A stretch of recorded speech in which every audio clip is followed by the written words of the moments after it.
कि कोई भी कार्य होता है तो दो कारणों के माध्यम से अथवा एक कारण के माध्यम से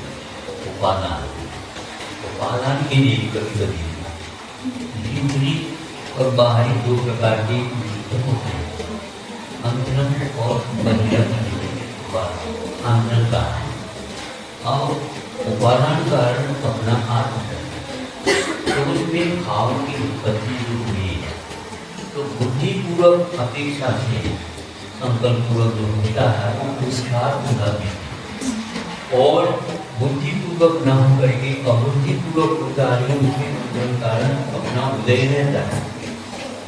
इस प्रकार पुरुषार्थ और दैव के दोष होते हैं, लेकिन मैंने किया ये भी गलत है और किसी ने करवाया ये भी गलत है, किंतु उसका वही दैव है जो बुद्धिपूर्वक नहीं किया किंतु अंतरंग में ऐसा कर्म उसको खींचता है और वह कराते हैं। ये स्वामी समंतभद्र महाराज का व्यवस्थित दो कारिकाएं, एक कारिका है ना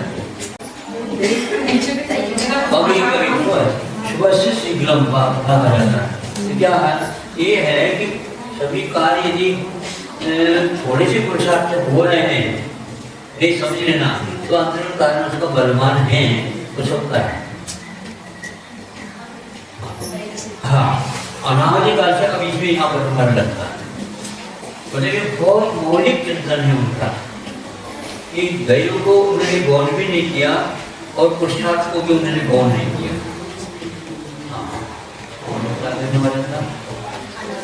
हाँ, अनादि मिथ्या दृष्टि हुई है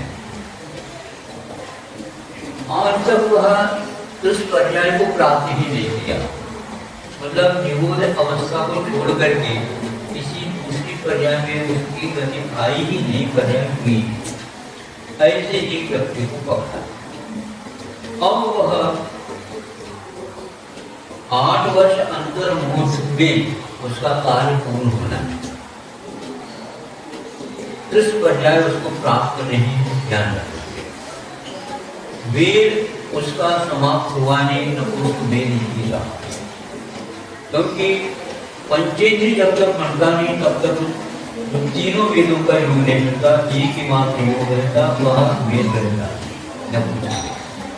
वह जन्म लिया, 8 वर्ष अंतर हुए और वह मुनि बना। प्रश्न उठता कि मुनि बनने के लिए ऐसे कौन से रसायन उसके पास, तो पास यह है कि मनुष्य का जाए उसके पास, ये उसकी कुंठी, मनुष्य का जाए होना अनिवार्य है मुक्ति के लिए, ये उसका कार्य। नपुंसक में बालक है, निबोध पर्याय की अवस्था उसके लिए बालक है, भव्यत्व होना चाहिए वो उसके पास, 8 वर्ष अंतर पूर्ण होना अनिवार्य है वो उसके पास है, अल्प आयु उसकी नहीं, विकताल का आयु नहीं, ऐसा समझ लीजिए वो ये है, सभी मिल गए। मनुष्य हुआ, मनुष्य में हुआ, पुरुष हुआ और वह खंड में या कर्म भूमि में जन्म हुआ, बस इतना हुआ। 8 वर्ष अंतर्मुख का लगन हुआ नहीं, वह अल्पायु में नहीं आया, बस इतना पर्याप्त हो गया, भव्य है। और क्या मिला, सरकार हो गया। अंतर्मुख में 2 बार श्रेणी मानी और चाहे संवेदनशील बना लिया और श्रेणी मानी और पूरे अनुष्ठान को चेंज करके 13वें अनुष्ठान में केवल ज्ञान प्राप्त करके अंतर्मुख में 14वें अनुष्ठान 5। अब देखो रिकॉर्ड, देखो क्या रिकॉर्ड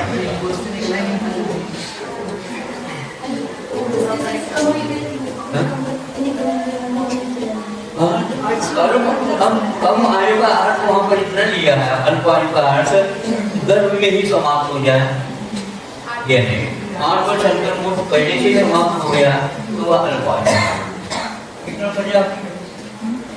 अब चला गया, इसको बोलते हैं अबुद्धि पूर्वापेक्षा दैवा, इसी को दैव बोलते हैं।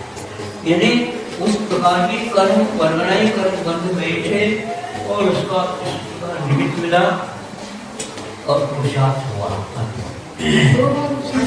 हाँ क्या करता है? जो जीव निबोध से निकला ही नहीं अभी तक उसने ऐसे उच्च भाव कैसे कर्म बंद किए? वो तो आप कर्म कह रहे हैं, कर्म भाव के माध्यम से बनते हैं, इसलिए तो हमारा बार बार कहना विवाह के धर्म ज्ञान करना ठीक हो।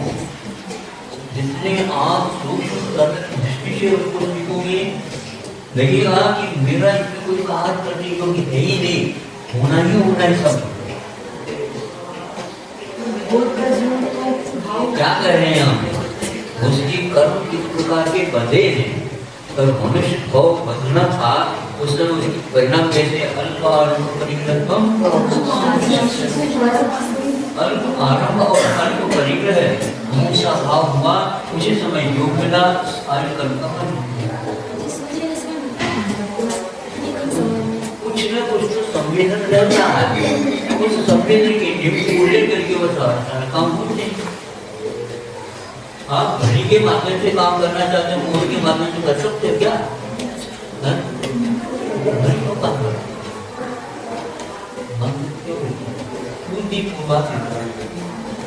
इतना ही।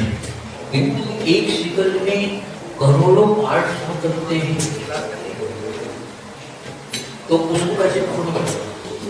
वो पकड़ में नहीं आ, खूब भाग लेकिन कोई खा आपने सोचते उसकी जो है ये करोड़ों हिस्सा पकाने वाला जो काटना है वो पैसा आपको काटना आएगा ही नहीं। अब क्या आप में भी तीसरा भाग रहा है, काउंट नहीं कर सकते।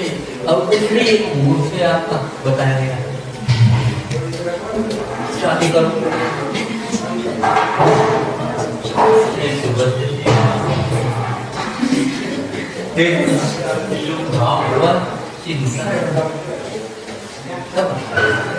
इसलिए यह सब बुद्धिपूर्वक हम करें बने जगत। लेकिन दैव का अर्थ पुनः का अर्थ और कोई नहीं, कर्म है अंतर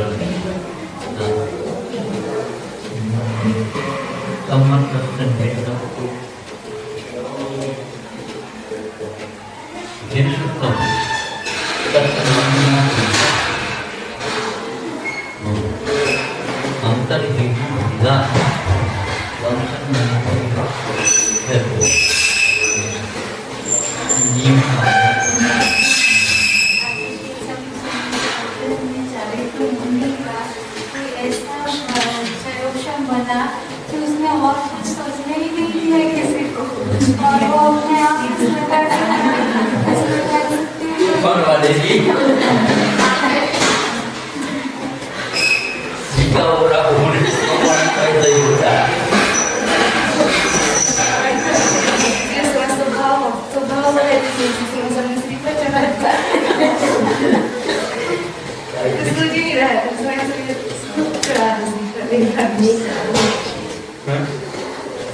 ये है और उसमें लिखा है दैवा है तो इतना तेज है वो, उस तेज को तो कोई पकड़े नहीं। अपने आप काम हो गया, काल के द्वारा काम हो गया नहीं गलत बात। भाव जो उत्पन्न होगा काल के द्वारा नहीं होता, काल में जो होता सामान्य काल। इसको अंतरंग हेतु नहीं बताया, और वो अंतरंग हेतु नहीं बताया, और उसमें केवल निर्णय कर्मों की उदय और कितने प्रकार के कर्म के उदय रहते हैं।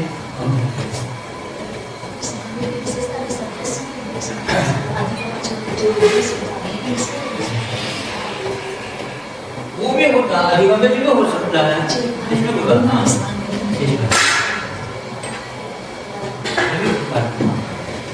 निमित्त फर्क का अर्थ ये है सामान्य में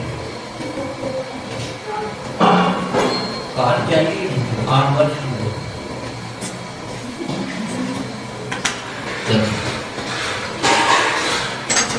बुद्धि पूर्वक बैठा है तो वही बंदे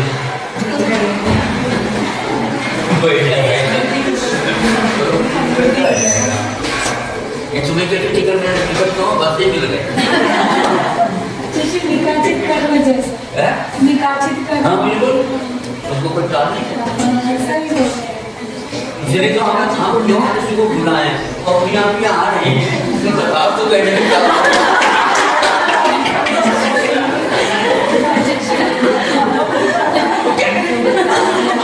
इतना तो हम लोग नहीं कर रहे तो जोर मार रहा है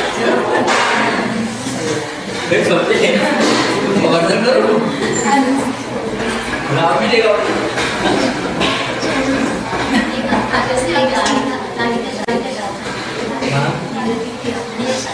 नीम सारी संगतस्य निमित्तं जिनसुक्तम् संदेह दर्शन के कारण जिन्हें भगवान का तस्य नामिया उठा और भगवान का रहने वाले उनको जिन्हें श्रवण किया है ये हुए बाहरी अंतर हेतु भनिदा किंतु अंतरंग हेतु क्या है ये बाहरी हेतु गुरुदेव है उसकी जानकार है ये मिले या न मिले अंतरंग हेतु तो वह है दर्शन मोही खय को दर्शन मुनि का क्षयोक्षम हुआ नहीं तो वहां पर कोई रोक के